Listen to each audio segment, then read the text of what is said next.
No profanity. Yes, keep it clean. Clean and wholesome. Not all news is bad news. We're coming to you today from Myrtle Beach, Margaritaville. Well, Bertie's not big on margaritas, but we could have a non-alcoholic. We'll put our disclaimer on there. Yeah. Margarita. We like a vegetarian. We like a vegetarian margarita. Yes, and this is my last day on vacation, so yes, I'm in need of a alcohol-free margarita right now since I got to go back to work tomorrow. All right. Myrtle Beach is a very beautiful place. You like it here? I would live here. Actually, if there's employment, the Carolinas. Well, it's not too far from where my dad lives. He's in North Carolina, but but this is South Carolina. It's still in the sticks. It doesn't matter. Yeah, it's a bit of drive. You like to live actually in where your father lives, I don't know, man. It's where our dad lives, you better have a landline phone. Because if there's an emergency, you might be in a bit of a problem. Yeah. So he's out in the woods. So whenever we go there, we have to go at a certain point to get a pickup. 10 miles. We counted 10 miles from his house to get reception on the phone. So just when you go there, just pray that there's no emergency of such. He has a landline. But there's a landline phone there. Actually, I love it down there. Your father... He said he would move there. I wouldn't move there. Who would move there? You said you wanted to live. You would like living there. You just said it again. No, I love it. Not to really think I would go there and live. I love it. I love the land. I love the farming. I love to hear those little birds, little thing whistling at night. It's very beautiful. It reminds me. I love country, I love the country. I love nature, You can take the boy out the country. Yeah. You can't take the country out. I would farm those land, then I would go and plant up my pumpkin, my sugar. Oh, there's no sugar cane up there. No. Because it's cold. It gets cold, so But he plants. My dad has grapes and tomatoes. Oh yes, yeah. Potatoes, sweet potatoes, everything. He has to plant them quick before the winter comes. You have to reap it before. Bertie was so excited about the pumpkin, he nearly got man. He has berries, he has grapes, he has peach, pears. It's and the land space. The kids love it to run around and ride on the bike. So, and it's not far from here. It's just the same setting in South Carolina here. Yeah. But you remember jumping over the gate with the pumpkin, and my dad's like, "Don't go in there." Yes, and there's snakes over there. What? He said snakes. I was like, snakes. I was like, forget it. He was ready to go and pick them. Yeah, man, with so many pumpkins, and I love because I have green thumb. Yeah. So anything I plant, it just have to fall out my hand. Fall out my hand on the ground.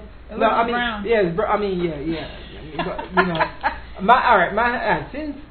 Why would I say green thumb though? Yes, exactly. My hands, anything I plant, that means all the greenery. Yeah, the greenery from my hands. I have, whenever I plant anything, basically, in simple terms, it don't die like someone I know, like our CEO. Excuse me? Yeah, I thought you were talking about me. Our CEO and president, I think he has a problem with his hands when he plants certain things, but I heard he said it's improving.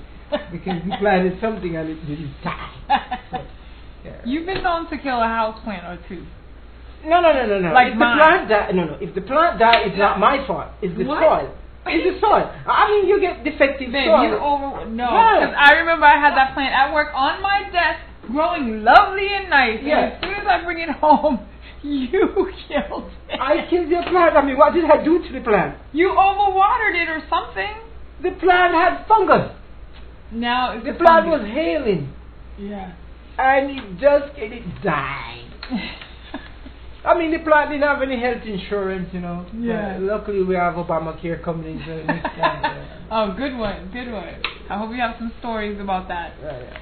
Anyhow, today is October 7th, 2013. Wow, it's soon be Christmas. I don't want to talk about it. Soon be Christmas. Santa Claus soon comes. You soon start to hear those jingle bells? Those jingle bells, those Salvation Army. You soon, yes. Go to the mall and those places. You're ding-a-ling-ling, Salvation Army. I like that. That gets me in the mood, though. Yeah, Christmas, yeah. Okay, today on this day in history, in 1968, the Motion Picture Association of America adopted the film rating system, like the movies rated G, from rated G to rated X. Yeah. Do you know what X is? Yeah, X-rated. Yeah. Right. Yeah, so that's just checking. Yeah. You know. Disclaimer. Yeah, so there's certain age group. Right. It's appropriate for certain age group. And rated G is for the kids. Yeah, and for you too. PG-13 and for you too, you mustn't rated G. X-rated is for you too. You're not supposed to be watching Christian not supposed to be watching X-rated. Right. Yeah. Right. Yeah. But I'm just a sinner saved by grace. Oh yeah, like you, X-rated right? for Jesus, you know. Yeah. The only X-rated sinners must watch is when they're baptizing anyone and stealing the gun. That's his disclaimer, everybody. They're stealing a gun. Yeah. All right. So now, also on this day, Edgar Allan Poe died in 1968? He died on this day. Edgar Allan Poe was a poet. Oh, he's a poet? Yes. He was a famous poet? A famous poet. Yeah. He died at age 40. He died pretty young. They say the good die young. We don't know if he was good anyhow. Well, he has some pretty good poems. I don't have any. The talented die young. Most of the time, the talented die young, and they say the good die young. But it's really talented, Yes, there's your Edgar Allan Poe. Yeah, there you go. Yeah. Also, sorry, the New York, this incident that's going on in New York with the car where the guy attacks with these motorcycles, these bikers. Yeah. This thing, I'm so glad that it was caught on videotape, because like these bikers, like if you mess with one biker, you're gonna mess with them all. So I think this guy was in the right in speeding off. Who was gonna stick around for them to like attack him? But the guy should have known. This guy thought it was like he wouldn't meet in traffic. He would meet in the lights and stuff. What was he thinking? Yeah, he's in New York. This is true. Man, if I see a bunch of bikers, man, I'm going to be, even if I'm a road rager, man, I'm going to be calm. There were a whole number. There was a bunch of bikers. Well, he had his kid in the car too. And common sense should tell you, listen, man, let me just humble myself. If they want to cut me off, instead of putting up my fingers, I'll keep them on my side. I'll just humble myself. I mean, they're a bunch of bikers. And I don't think he meant to roll over the guy. No, it was just, he get panic. I think he wanted to escape. But then that really ticked him poor off. Poor fellow got beat up. But, the bikers, I respect the bikers in a sense that they didn't, they just dealt with him, the driver. His wife and the child were okay. But the message is, and that man Range Rover. But they shouldn't have dealt with them. You can't respect that. It's all of them on one. Yeah, that expensive vehicle got a pretty beat up bad. Yeah. Well, can you imagine the helmets? They use the helmets to like break the glass. Yeah, but they were trying hard, and those glass couldn't shatter a bit. They were like, That's actually good commercial for the car factory. Oh yeah, that's a good commercial. Range Rover, England. That was a good man. They're gonna make some money. They're gonna make some money out of that. If they're smart, they'll capitalize it like they do everything else. Actually, it was a good commercial for the car, Range Rover, and it was a bad commercial for those helmets, because those helmets don't worth a thing. Actually, the helmet couldn't break. The helmet couldn't break, but the helmet couldn't break the glass. But it's not supposed to, because that thing is supposed to protect you from the concrete ground. Maybe, I don't know if the helmets, they were damaged, actually. But, I mean, it could have ended up worse. Yeah, true. He could have died. Yep. But thank goodness, and our thoughts and our prayers are with this guy and his family. Yeah. And next time you learn a lesson, valuable lesson, those bikers, road ragers, you just calm down, especially if you're outnumbered. Well, I've been known to get road rage, but now I get it so many times. People on the road, they're mad with you for nothing. Simple thing. Maybe they had a bad night. Maybe the girlfriend mad at them, the spouse mad, vice versa. I remember somebody called you a curse word going. Yeah, I mean, I still get. Where would we go? Oh, you were going to church with a pot of soup. Yeah, man. You see the soup. When I go to church with the soup, they don't know when I go through the soup. Apparently, no, they don't. And I hope some of them are watching. The soup spills so much in the car. The car smells of soup. Then I have to take my time. Then when I take my time, I get all kind of road rage. Because I can't go fast. I don't want it to spill in the car. But they don't know what I go through with the soup. First, what I've been there, I've gotten people yelling to the radio. I don't know what they say. He called you a something head. I don't know what they say. And it wasn't nice. Yeah, it was nice. But look here, you see, I don't really. You see, soft answer, turn it away, right? God bless But you. That's grievous, what you know, keep it moving, right? Yeah, grievous words stir up hunger. So, just contain. So, Father, help me to contain my, restrain. Put the restraining so you don't respond in like manner. Well, I think with the Get Well ministry written across my car, I can't do much except wave and smile. Yes, that's what helped me nowadays because, man. Yes. They're going to say, wave and smile. I'm telling you, that Get Well ministry across the car is going to, like, man. I told that you. Ministry? Yeah. Those people? Yeah. Sometimes I see myself giving blights, so many blights. I need it. I'm late sometimes, but I just give them a break. I'm going to give one person a break from the side street. It's coming humbled in. me. 100 people want it, and the guy behind the beeping. Yeah. I'm like, you're giving all these breaks. But, just like the Get Well ministry, man, you can't get away because you see those homeless on the stoplight. You have to, come on. Yeah. You have to dig in your pocket. It has definitely You got to give humbled something. us. Yeah, you have to say, hey, man, here. They see this ministry all over.